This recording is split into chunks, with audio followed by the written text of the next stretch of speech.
Everyone just turn on your camera.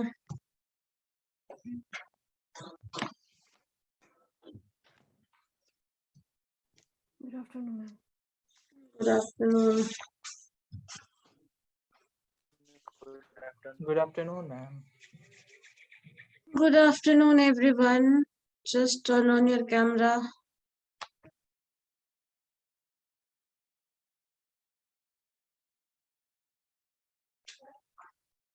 और मुझे ये बताइए, आप लोगों ने जो पढ़ा है अब तक, रिपीटेड रैंक्स क्वेश्चंस बनाया, सॉल्व हो रहा है या फिर कोई प्रॉब्लम है?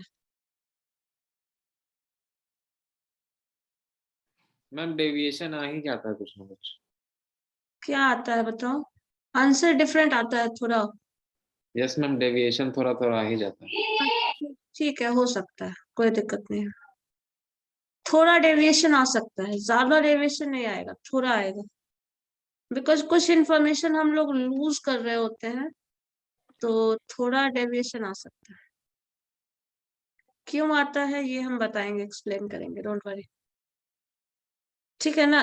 On the basis of answer ही आप बोल रहे हैं ना थोड़ा डेविएशन है?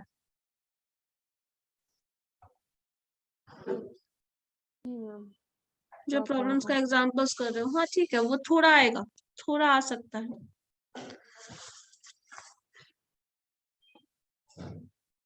और कोई दिक्कत? No, ma'am. नहीं। चलो कुछ हम लोग पॉइंट्स डिस्कस कर लेते हैं जिसमें आपका ये भी पॉइंट इंक्लूडेड होगा। तो रैंक कोरिलेशन पे बेस्ड कुछ पॉइंट्स डिस्कस कर लेते हैं। सिंपल कोरिलेशन का कुछ फॉर्मूला, चलो देखते हैं क्या क्या है।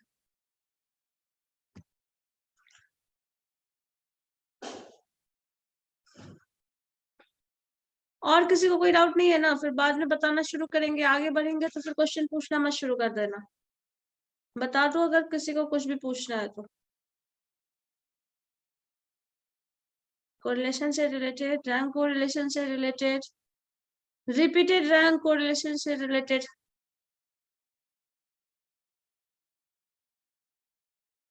नहीं, तुम लोग बहुत समझदार। हाँ, रिपीटेड रैंक होता था ना, रैंक जो रिपीट कर रहा होता, एक ही रैंक दो लोगों को आ जा रहा था, नंबर सेम आ रहा था, तो उसको रिपीटेड रैंक बोलते हैं।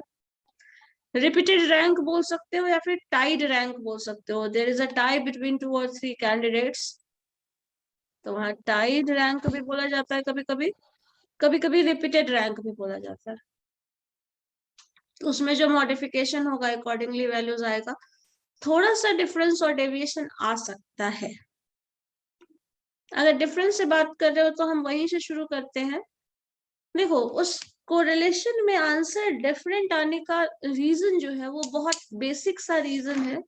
अगर आप उसको समझने की कोशिश करें तो बहुत आराम से समझ सकते हैं। देखिए है क्या वो एक्चुअल में जो टर्म है वो ये होता है, जैसे मान लो आपके क्लास में 3-4 लोग हैं, ठीक है, सपोज क्लास में 3 लोग हैं, सो रैंकिंग क्या आएगा? 1 2 3, ठीक है। एग्जाम दे दिए, रिजल्ट आ गया, मान लो कुछ ऐसा हो रहा है, अब रैंकिंग जो है 1 2 3 आ जाएगा। अब यहाँ पे प्रॉब्लम ये होती है कभी कभी कि किसी एक को मान लो 60 आउट ऑफ 60 मार्क्स आ गया, रैंक 1 हो जाएगा उसका। दूसरे को मान लीजिए 58 मार्क्स आया है, रैंक 2 होगा। थर्ड को मान लो 40 मार्क्स आया है, रैंक 3 होगा। क्लास में 3 ही स्टूडेंट है, क्लास में 3 स्टूडेंट है, मेरी बात ध्यान से सुन रहे हो ना? Yes ma'am. एक का मार्क्स 60 आया है, 60 आउट ऑफ 60 मार्क्स आ गया। दूसरे का मान लो 58 मार्क्स आया, ये बोल रहे हैं, और थर्ड का मार्क्स 40 आया है, ठीक है। अब देखो जरा ध्यान से, आपने इसको रैंकिंग क्या दिया है? There is a first rank, he is getting first rank, he is getting second rank and he is getting third rank. ये जो भी है रैंकिंग इस तरह से मिल गया इन लोगों को। अब मान लो क्लास में इस तरह का मार्क्स नहीं आया हो, ऐसा आ गया हो, दूसरा सेट हम ले रहे हैं, एक को 60 मार्क्स आया हो, दूसरे को 50 मार्क्स आया हो, वही है, कोई नाम स्टूडेंट का आप मेंशन कर सकते हैं यहाँ पे चाहे तो, लेकिन किसी को का नाम लेना है, हाँ अभी जरूरी नहीं है, आप अपना इमेजिन कर लो कौन किसका किसका कैसे मार्क्स आया है। एक का मान लो 30 मार्क्स आया है, अभी भी होगा क्या, अकॉर्डिंग टू द ऑर्डर, मान लो ये फर्स्ट कैंडिडेट ए है, बी है और ये सी है। इसी तरह एक केस दो केस हम लोग स्टडी कर रहे हैं, केस 1 है ये, केस 2 है ये, ठीक है, केस 1 एंड केस 2। केस 1 में आपको मार्क्स आया है ए का 60, बी का 58 और सी का 40।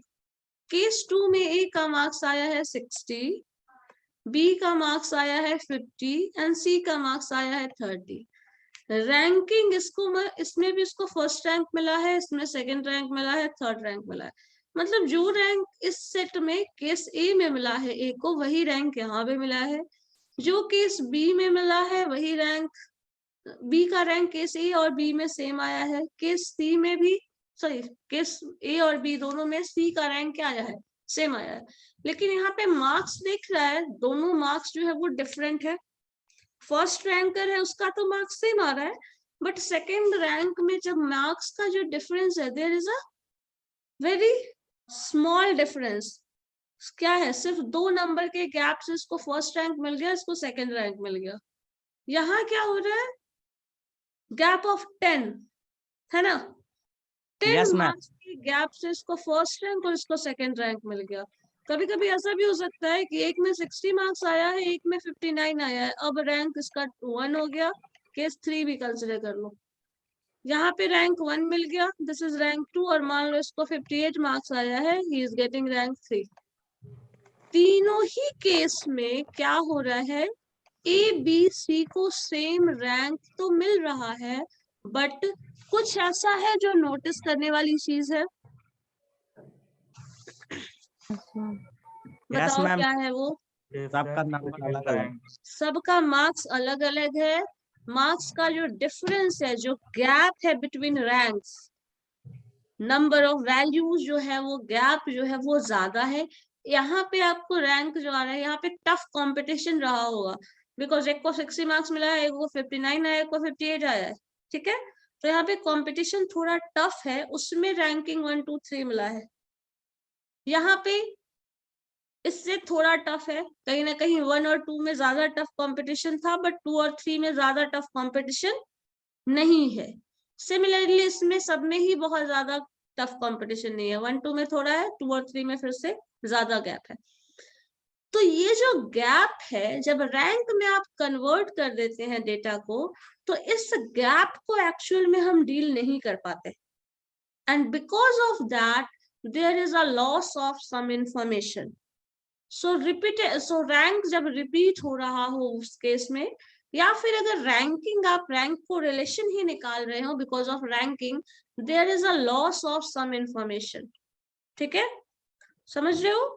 इसलिए एग्जैक्टली वो आंसर नहीं आता है, कभी कभी, कभी कभी आ भी जाता है, कभी नहीं भी आता है। कुछ क्वेश्चन में आपका आया था सेम आंसर, लेकिन कुछ केसेस में नहीं आता है। तो जहां ये गैप्स होता है, ये गैप ज्यादा होगा, वहां पे रैंकिंग में थोड़ी प्रॉब्लम होगी। गैप कम होगा, उस तरह का टर्म्स आएगा, तो ज्यादा हेडक नहीं है, क्योंकि हम ज्यादा इंफॉर्मेशन लॉस नहीं कर रहे होते हैं। बट यहाँ बहुत सारा इंफॉर्मेशन लॉस हो रहा है, और ये क्यों हो रहा है, सिर्फ और सिर्फ रैंक में कन्वर्ट कर देने से। ऐसे आप इसको एक्स ले सकते थे, पूरा एक्स लेते तो यही टर्म लेते, 60 58 40, ये पूरा डेटा, तो एग्जैक्ट डेटा को आप डील कर रहे होते, एग्जैक्ट डेटा को आप डिस्कस कर रहे होते। So there is a no loss of information.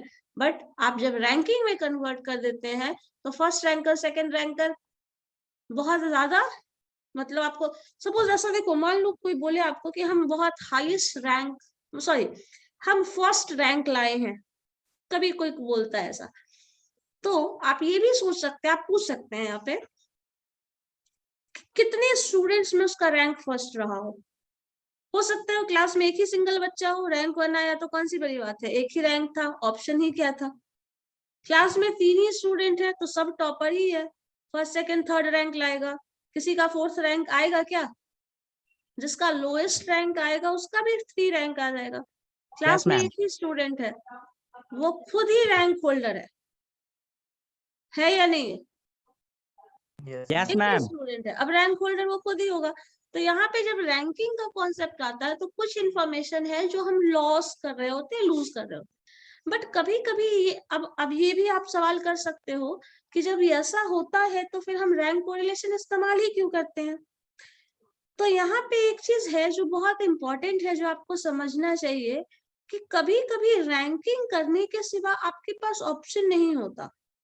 जैसे मान लो कुछ ऐसी तरह की चीज कर रहे हो कंपेयर, जहां पे सीक्वेंशियली अरेंज करना है कुछ, या फिर कुछ ऐसा टर्म जैसे मान लो ऑनेस्टी मेजर करना हो, 5 आदमी को खड़ा कर दिया जाए, अब बोला जाए कि कौन सा सबसे ज्यादा ऑनेस्ट है, तो उस 5 में जो सबसे ज्यादा ऑनेस्ट होगा उसको रैंक 1 दोगे। अगर उससे कोई और ज्यादा ऑनेस्ट इंसान मिल जाता है तो उसका रैंकिंग सेकंड हो जाएगा। होगा या नहीं होगा? यहाँ पे आपके पास ऑप्शन क्या है? अब मार्क्स तो दे नहीं रहे, एग्जाम तो दे नहीं रहा है, तो यहाँ पे ये दिक्कत होती है। इसकी वजह से कभी कभी हमें रैंक को ऑप्ट करना ही हमारे पास ऑप्शन होता है, we don't have any other option. इसलिए रैंक कोरिलेशन भी जरूरी है, और वो जो सिंपल कोरिलेशन हम कैलकुलेट करते हैं वो भी जरूरी है। ठीक है, क्लियर है पॉइंट? Yes. और कोई डाउट? ये वाला बना है जिसमें आ जाता है एक ही डिजिट आ जाता है 2-3 बार, वो वाला। हाँ, तो उसी को रिपीटेड रैंक और टाइड रैंक बोलते हैं। तो उसमें भी वही चीज होता है ना। तो अब मान वही लो, बोल रहा हूँ। हाँ बोलो, वो क्वेश्चन बताए थे ना लास्ट डे, उसमें क्या प्रॉब्लम कहाँ हो रहा है बताओगे तब ना। धर्मजीत बोलो, थोड़ा कैमरा ऑन करो, मुझे कुछ दिख नहीं रहा, तुम कर क्या रहे हो? हाँ अब बताओ, क्वेश्चन क्या है? रिपीटेड रैंक हो जाता ना मैम, एक ही हाँ, डिजिट आ जाता है 3-4 बार, उसमें दिक्कत हो जाता है थोड़ा बनाने में।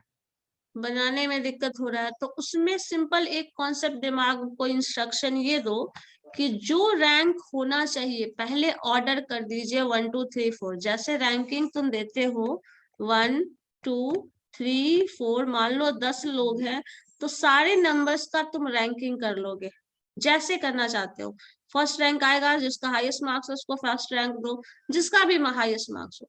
इस तरह से 10 ऑब्जर्वेशन है तो सबका रैंकिंग, अब रैंकिंग इसी ऑर्डर में मत करने लग जाना, क्योंकि सीक्वेंसली हम अरेंज नहीं करते, जो वैल्यूज जहां होता है उसी का रैंकिंग वहीं पे लिखते हैं। 7 8 9 10 आप रैंकिंग दे रहे हैं। अब इसमें हो क्या रहा है, सबका ऑर्डर जो हाईएस्ट है उसको रैंक 1 देंगे।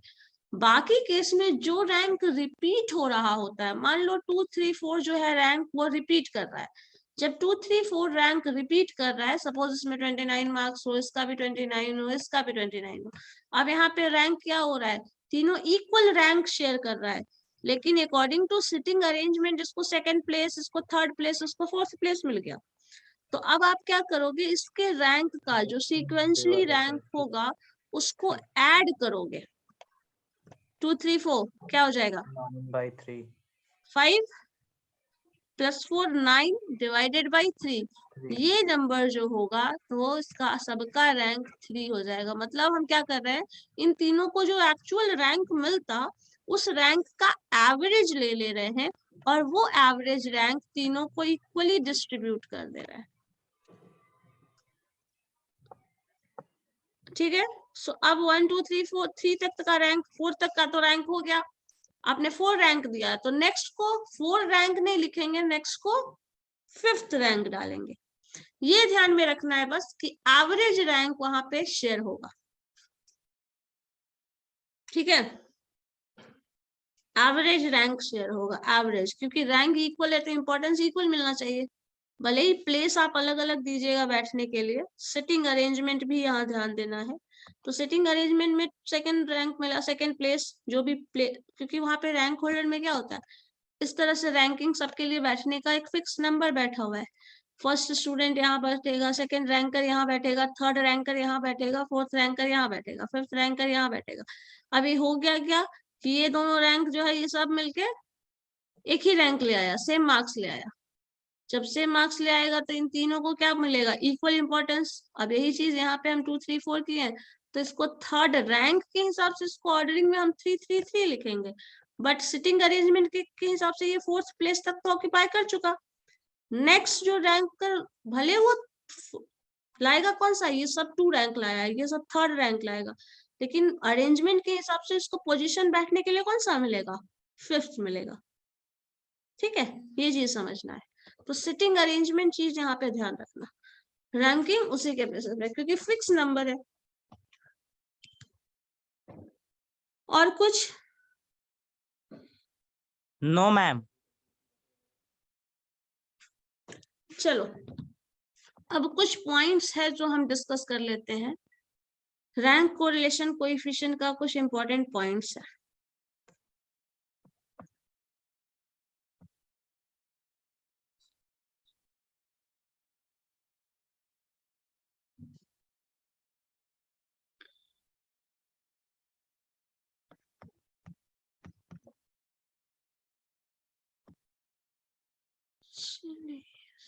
देखिए ये क्या है, ये क्वेश्चन बनाए थे तुम लोग, नहीं बनाए हो ना, ये भी बताना है। No ma'am. चलो बताएंगे इसको बाद में, पहले हम देखो रिपीटेड रैंक वाला तो ये कर चुके थे, फॉर्मूला मॉडिफाइड याद रखना। हाँ अब देखो है क्या, रैंक कोरिलेशन का कुछ पॉइंट्स है जो याद रखिएगा आप। प्रॉपर्टीज ऑफ रैंक कोरिलेशन, एक मिनट।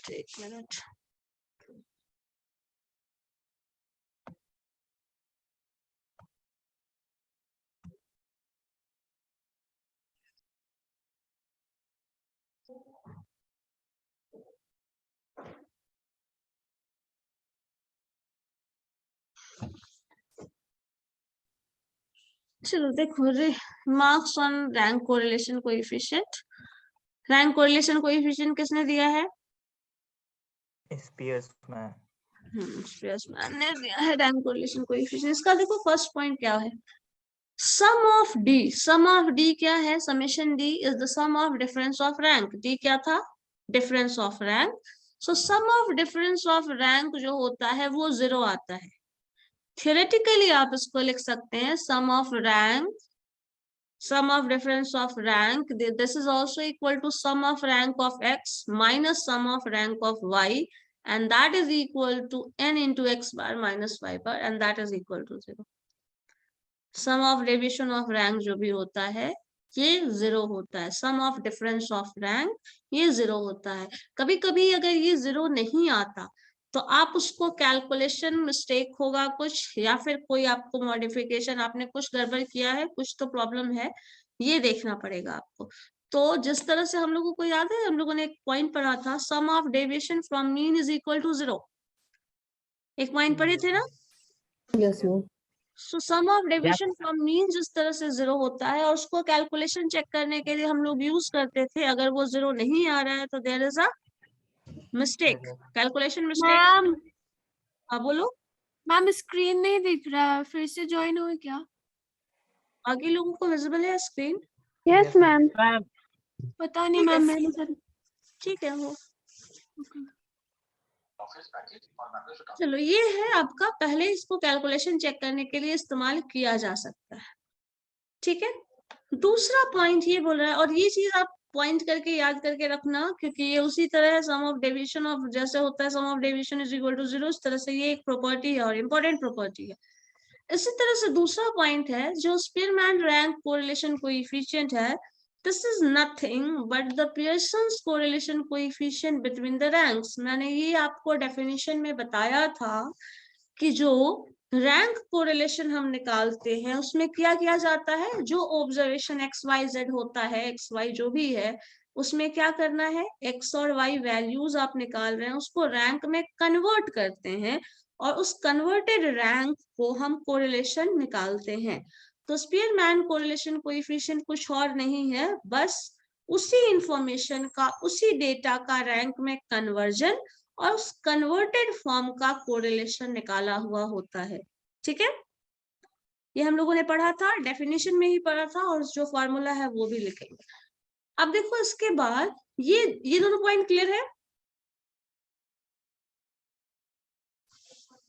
यस सब शांत है? Yes ma'am. Yes ma'am. चलो ठीक है। इसके बाद जो थर्ड पॉइंट है, यहाँ पे ये चीज देखिएगा कि इस पॉइंट को पढ़ने के लिए थोड़ा आपको देखना पड़ेगा कि एग्जैक्टली है क्या डिस्ट्रीब्यूशन और ये सब टर्म्स। लेकिन यहाँ पे सिर्फ एक पॉइंट नोट करो जो कि आपके लिए यूजफुल है। जो कोरिलेशन है, स्पीयरमैन कोरिलेशन कोएफिशिएंट है, इसको अप्लाई करने के लिए डेटा पे कोई कंडीशन इम्पोज्ड नहीं होता। आप किसी भी डेटा को रैंक में कन्वर्ट करके आप कैलकुलेशन करके कोरिलेशन निकाल सकते हैं। लेकिन जो कार्ल पियर्सन का कोरिलेशन कोएफिशिएंट का फॉर्मूला है, उसमें कुछ कंडीशन है। डिस्ट्रीब्यूशन फ्री होना चाहिए, नॉर्मल होना चाहिए। नॉर्मल का एक टर्म याद है, डेफिनेशन? नॉर्मल ग्राफ मैंने बताया था कुर्टोसिस में। Normal graph, no ma'am. Yes ma'am. Normal graph बताए थे कुर्टोसिस में, स्क्यूनेस और कुर्टोसिस जब बताया था तो यस Yes, ma'am. एक लेप्टोकोटिक Yes, ma'am. ग्राफ था, मेसोकोटिक था और प्लेटोकोटिक था।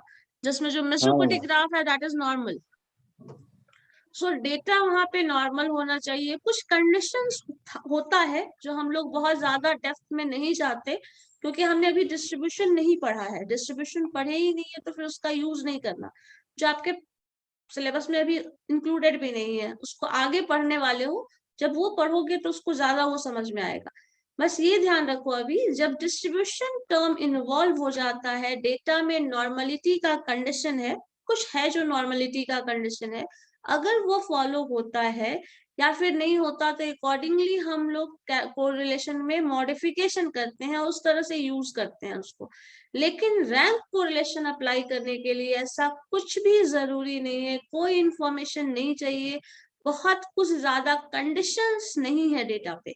आप किसी भी डेटा को कन्वर्ट करके आप रैंक में आप कैलकुलेशन कर सकते हैं। जैसे कि अभी जस्ट हम रैंकिंग करके दिखा रहे थे, जो मार्क्स का different different marks, case 1, case 2, case 3 था, उसमें हम लोग रैंकिंग अप्लाई करके बस कोरिलेशन निकाल सकते हैं।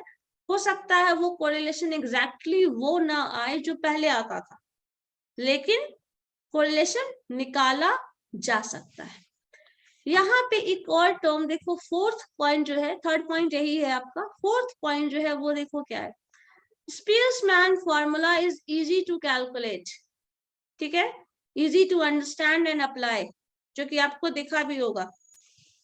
कार्ल पियर्सन कोरिलेशन कोएफिशिएंट का जो फॉर्मूला आप अप्लाई कर रहे हैं वो क्या हो जा रहा है, ज्यादा लेंदी हो रहा है, ज्यादा कैलकुलेटिव हो रहा है, आपको वेरिएंस निकालना पड़ रहा है, कोवेरिएंस निकालना पड़ रहा है, variance of X, variance of Y, then square root, then ratio, तब आप कोरिलेशन निकालते हैं in case of Karl Pearson correlation coefficient. But in case of ये जो टर्म है वो है, आपको सिंपली क्या करना है, बहुत इजीली आप डिफरेंस रैंकिंग कर देते हैं, रैंकिंग का डिफरेंस निकाल लेते हैं और कैलकुलेशन कर लेते हैं, और डिफरेंस का स्क्वायर सिंपली निकल जाता है। So it is very easy to understand and apply as compared to Karl Pearson formula.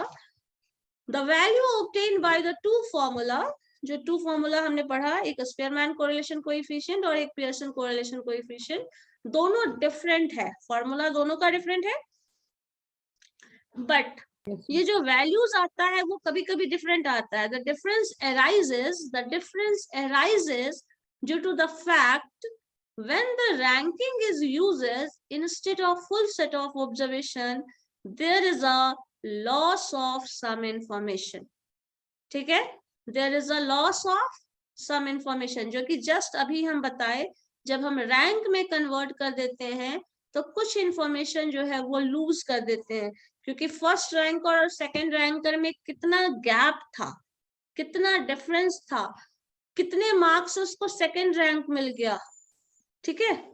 तो ये चीज हम वहां पे लूज कर देते हैं information, because of that the answer may be different. कभी कभी वो आंसर सेम आ सकता है, क्योंकि अगर लॉस ऑफ इंफॉर्मेशन ज्यादा नहीं हो रहा होगा तो आंसर सेम आ जाएगा, लेकिन रैंकिंग में अगर ज्यादा इंफॉर्मेशन लॉस हो रहा होगा तो फिर सेम आंसर नहीं आएगा, ठीक है, समझ गए। तो पियर्सन कोरिलेशन कोएफिशिएंट का पॉजिटिव पॉइंट क्या है? हाँ बोलो ज्योति, कुछ बोल रही हो? ओके, हम समझ गए। अब पियर्सन No. कोरिलेशन कोएफिशिएंट का पॉजिटिव पॉइंट क्या है वो नोटिस करो। It is easy to understand and calculate, but इसका वैल्यू जो है वो क्या होगा? यहाँ पे देखो लिखा है the coefficient of rank correlation should be only slightly lower than the Pearson correlation coefficient.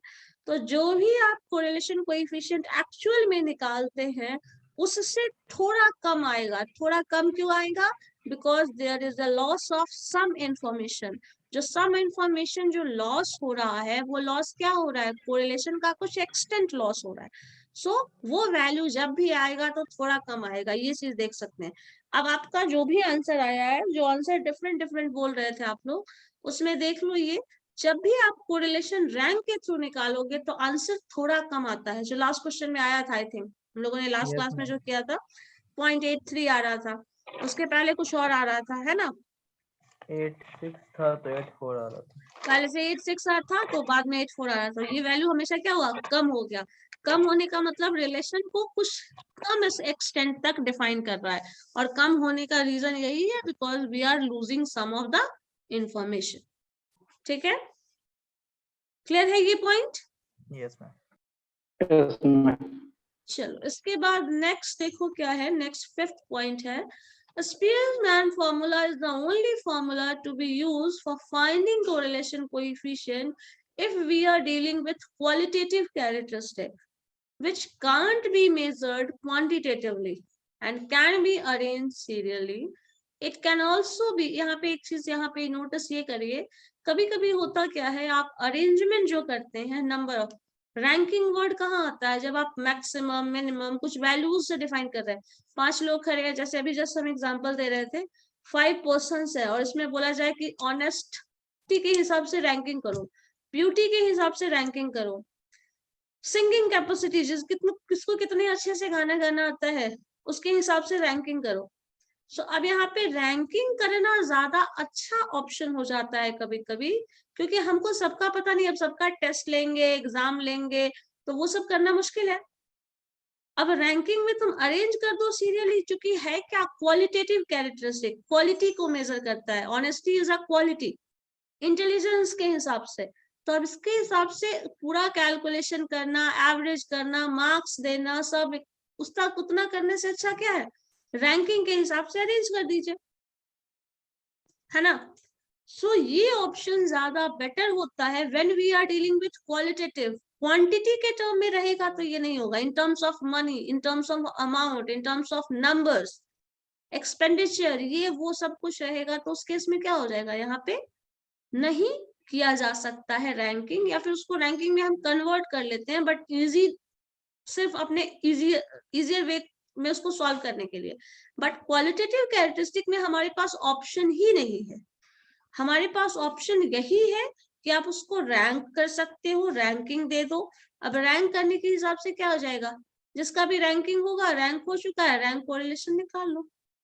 लेकिन क्वालिटी से जब आप डील कर रहे हैं, तो जैसे मान लो अलग अलग वैरायटी का कुछ ले लो, अपना कमोडिटी ही ले लो, जैसे कुछ मॉइस्चराइजर ले लीजिए, शैम्पू ले लीजिए। आप रैंकिंग के हिसाब से, अब सबसे तो एग्जाम और टेस्ट तुम नहीं ले रहे हो, क्या करोगे? रैंकिंग के हिसाब से, उसके पॉपुलैरिटी के हिसाब से सबको रैंक कर दो। अब आपस में उसका कोरिलेशन, रैंक और प्राइस, उसका क्वालिटी और प्राइस मेजर कर लो, तो ये करना आसान हो जाता है। So when we are dealing with qualitative characteristic, there is no other option actually except that of calculating correlation coefficient of ranks. In case of it, हाँ एक चीज और है, it can also be used when actually data are given. In case of extreme observation, Spearman formula is preferred to Pearson's formula. Extreme condition क्या होता है? कोई बता सकता है मुझे? एक्सट्रीम कंडीशन क्या होता है?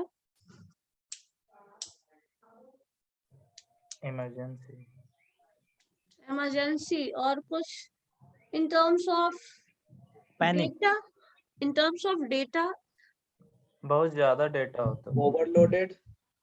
ओवरलोडेड। देखो एक्सट्रीम का मतलब हमारे पास जब डेटा की बात हम करते हैं तो दो चीज आती है, या तो मैक्स नहीं बहुत ज्यादा न्यूमरस वर्ड इस्तेमाल करेंगे साइंटिफिकली। यहाँ होता क्या है एक्सट्रीम केस, कुछ लोगों सबका मार्क्स अच्छा आया है, ठीक है, या फिर सबका मार्क्स एवरेज आया है और किसी एक को 100 मार्क्स आ गया, किसी एक को 99 मार्क्स आ गया। सो वो क्या हो गया, सबसे अलग है, एक्सट्रीम कंडीशन में है। या फिर कुछ ऐसा हो सकता है किसी को 0 नंबर आ जाए, ये भी क्या है, एक्सट्रीम केस है। या तो बहुत ज्यादा या तो बहुत कम, जो एक्चुअल फ्लो है उससे हटके है वो रिलेज जो भी डेटा है, ठीक है। सो एक्सट्रीम वैल्यूज वैसे वैल्यूज होते हैं जहां कुछ मैक्सिमम टाइप का टर्म मिल जाए, बहुत ज्यादा टर्म मिल जाए, पूरे वैल्यू जैसे गलती से हुआ ना कि सबका एवरेज मार्क्स मान लो 25, 23, 15, 18 इस तरह का, 28 इस तरह का मार्क्स आया और किसी एक का 0 मार्क्स आ जाए, तो वो क्या है, एक्सट्रीम है, एक्सट्रीम लो। इसी तरह अगर किसी का 100 मार्क्स आ जाए, 99 मार्क्स आए, एक्सट्रीम हाई।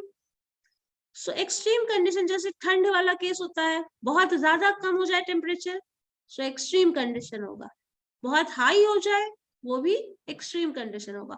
तो जहां एक्सट्रीम कंडीशन आ जाता है वहां पे correlation coefficient with the help of rank जो हम निकालते हैं वो ज्यादा बेटर ऑप्शन होता है as compare to simple correlation coefficient, ठीक है।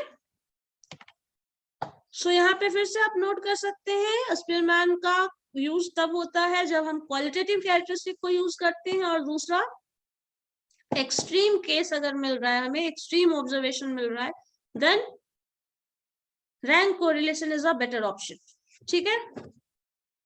चलो इसके बाद का जो पॉइंट है व्हाट इज दैट, यहाँ पे कुछ लिमिटेशन की बात कर रहा है। Spearman formula has its limitation also, it is not applicable in the case of bivariate frequency distribution।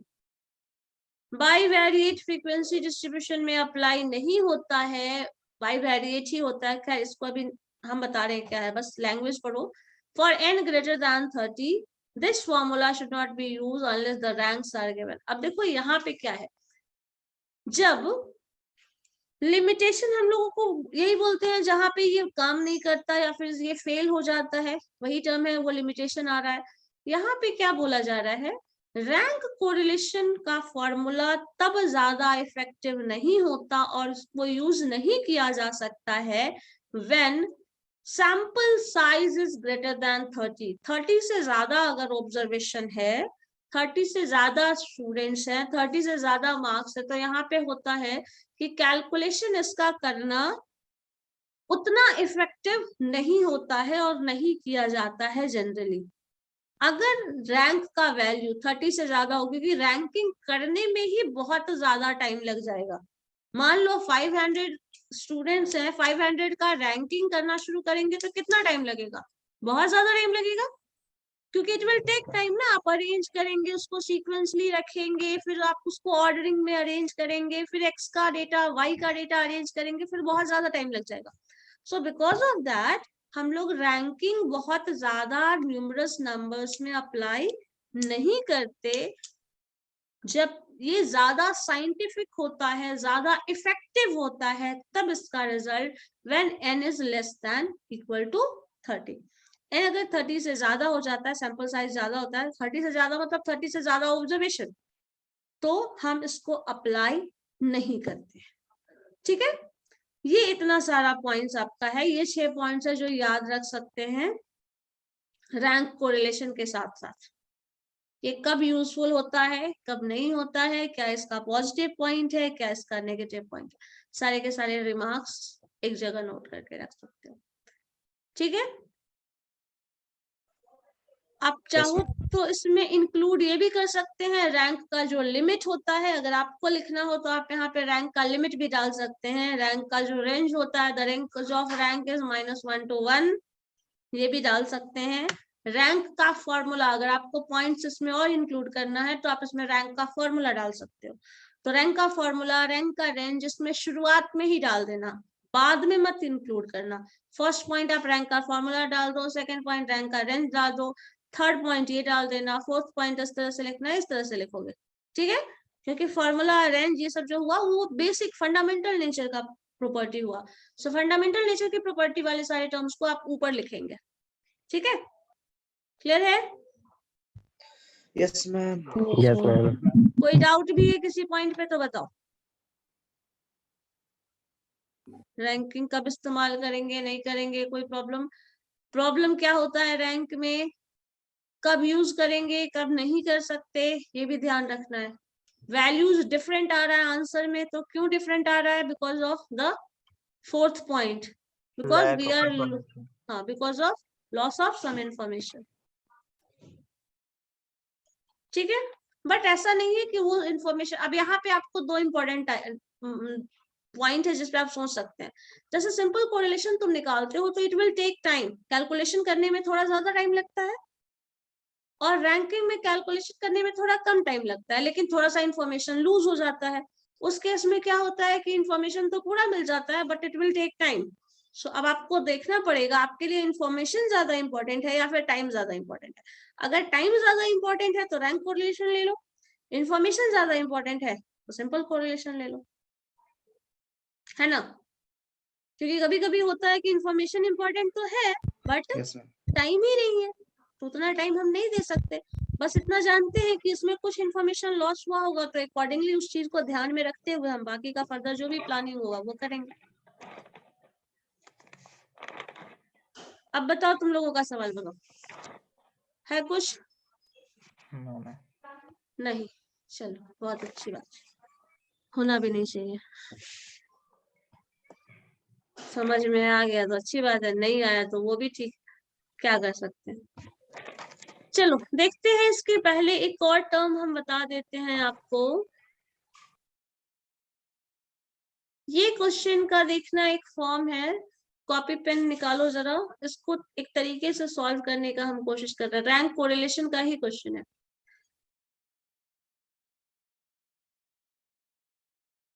देखिएगा ये ध्यान से जरा, कैलकुलेशन बेस्ड है।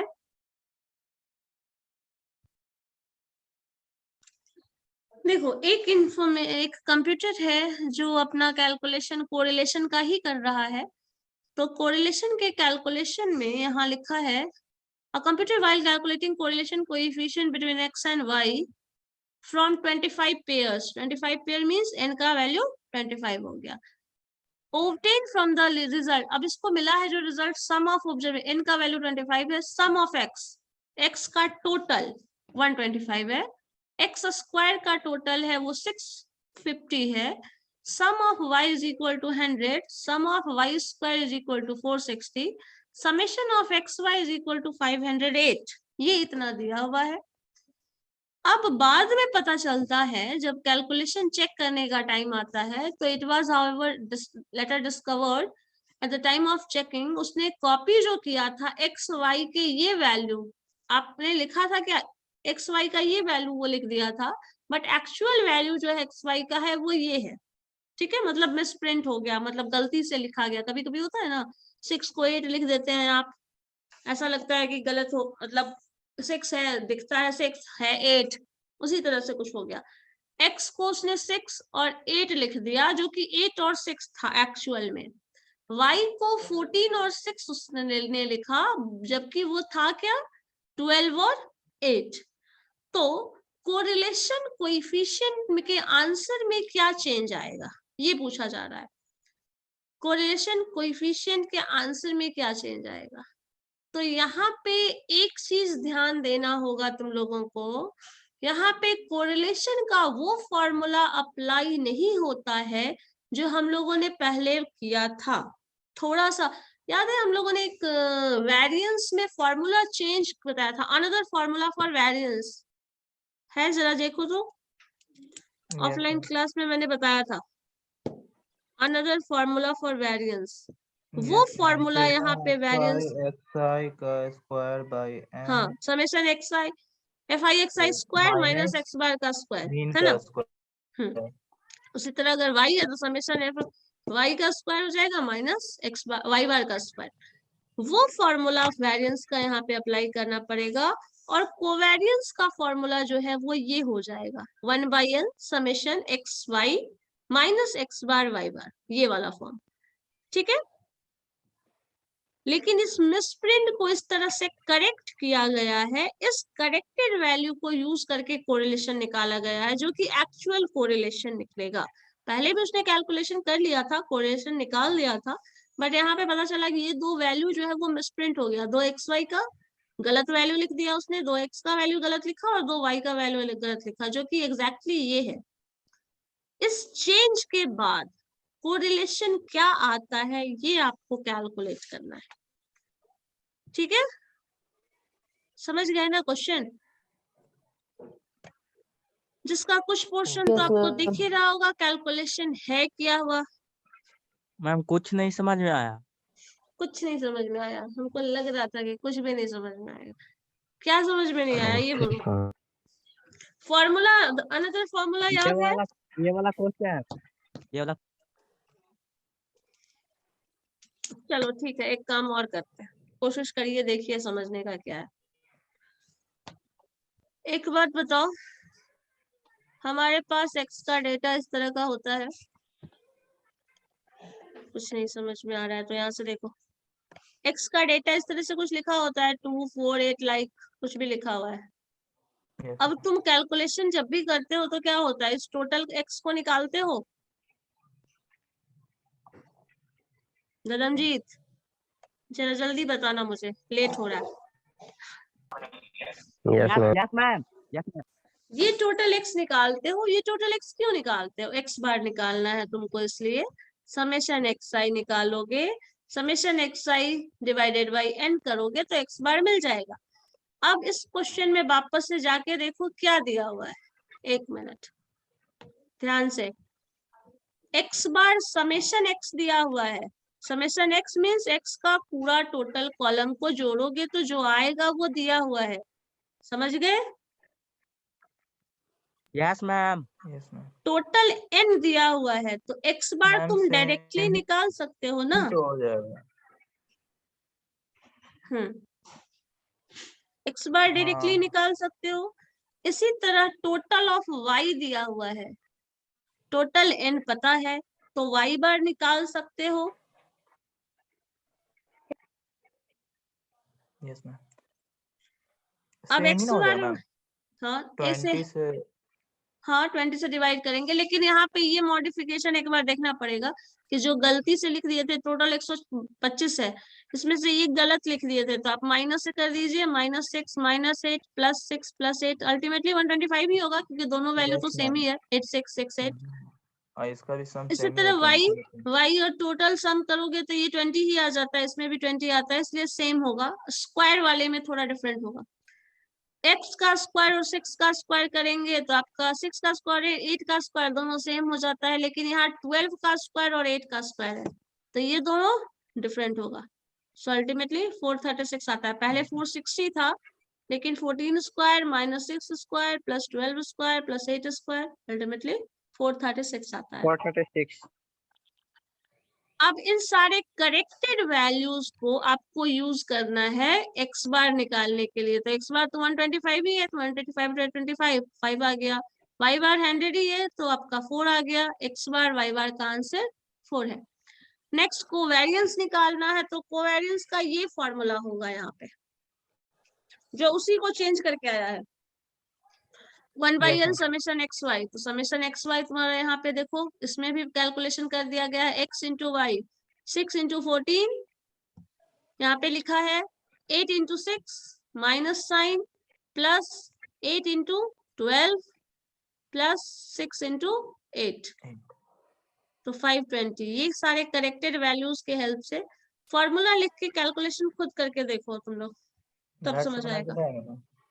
हाँ होमवर्क आएगा, नहीं होमवर्क आएगा, पहले बना के देखो ना, सब कुछ घर से बना के लाएंगे, घर से बना के ला कहाँ रहे हो तुम, सब तो घर पे ही बना रहे हो, पढ़ भी रहे हो, घर पे ही पढ़ रहे आप हो। देखिए मैम को वर्क फ्रॉम होम कूद रहे हैं घर पे। मैम 9 बजे से क्लास चल रहा है रेगुलर। मैम 9 बजे से लिख रहे हैं। कंटिन्यू लिख रहे हैं, बीच में ब्रेक नहीं मिला? नहीं मिला मैम। आंसर ले लिए ना मैम ब्रेक में। अच्छा ठीक है, इसको करके थोड़ा सा करके देखो ना, एक दो स्टेप करके देखो। जो अच्छा, टाइम कंफ्यूजिंग लगेगा। वाला पॉइंट है ना, जो पूछना है वो अभी पूछ लो, फिर बनाना अपना आराम से, कोई दिक्कत नहीं है।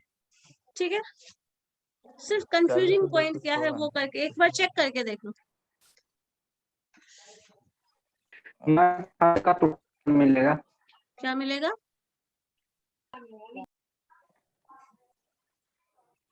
खाने का छुट्टी? मेरे क्लास का छुट्टी 26 जनवरी को। ठंड का छुट्टी पूछ रहा है। ठंड का छुट्टी, ठंड का छुट्टी नहीं होता है, स्कूल में थोड़ी हो तुम। इधर होता है, हम लोग घर में हैं। हाँ, अब पता नहीं कैसा छुट्टी चाहिए, घर में ही है तो अब छुट्टी कैसा चाहिए, क्लास से छुट्टी चाहिए। हाथ पैर थम गया है, थम गया है हाथ पैर। चलो क्वेश्चन बनाओ, हाथ पैर चलाओ, लिख ठीक हो लिख जाएगा, ठीक हो जाएगा। ज्यादा हाथ पैर जम रहा है ना, काम करो, ठीक हो जाएगा।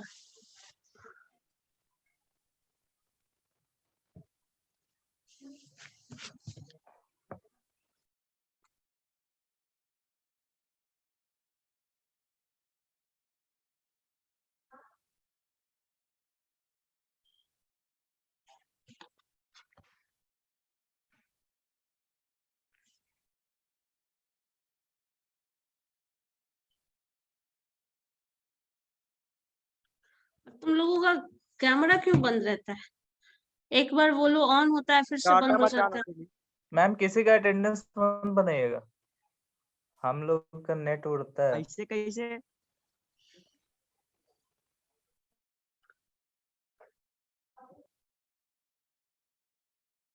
शेखर क्या है?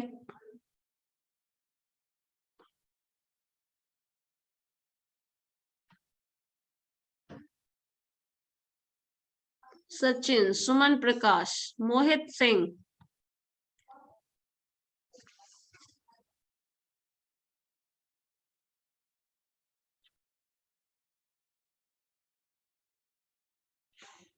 मैम बोलो। मैम मेरा कैमरा शो नहीं कर रहा है। कर रहा है, कर रहा है।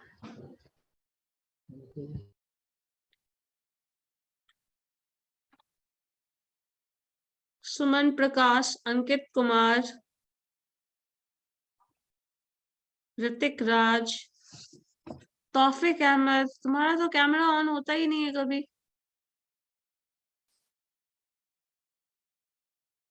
रोहित राज,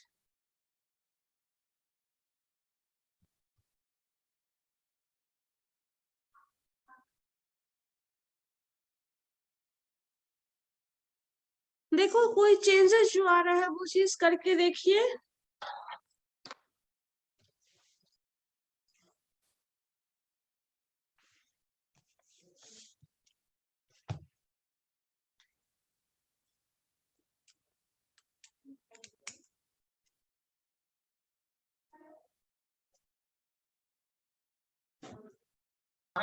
मैम हम्म 1/n समीशन x बार माइनस x बार y बार के नीचे x स्क्वायर कैसे है?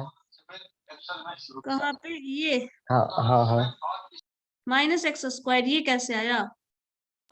Yes ma'am, summation x square और माइनस x बार स्क्वायर कैसे ये है? फॉर्मूला हम बताए थे वेरिएंस का, ये भी एक फॉर्मूला होता है, अनदर फॉर्मूला फॉर वेरिएंस, ऐसे करके हम एक बताए थे, जिसमें f जो है ना यहाँ पे फ्रीक्वेंसी नहीं दिया हुआ है, तो f वाला टर्म हट गया, 1/n summation x² minus x bar square हो जाता है। ये फॉर्मूला क्लास में कराए थे, पता नहीं आप किए थे या नहीं। Okay ma'am.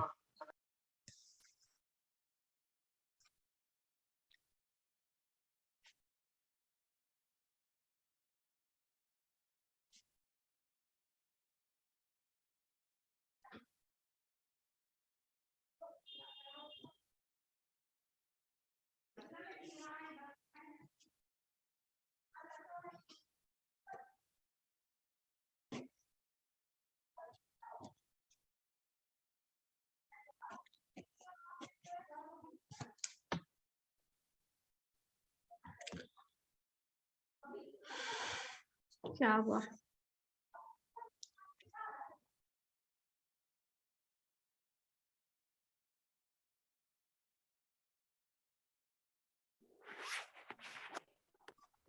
ठीक है, इसको करके देखना तुम लोग, नेक्स्ट डे करते हैं। ओके ठीक है मैम, बाय। ओके।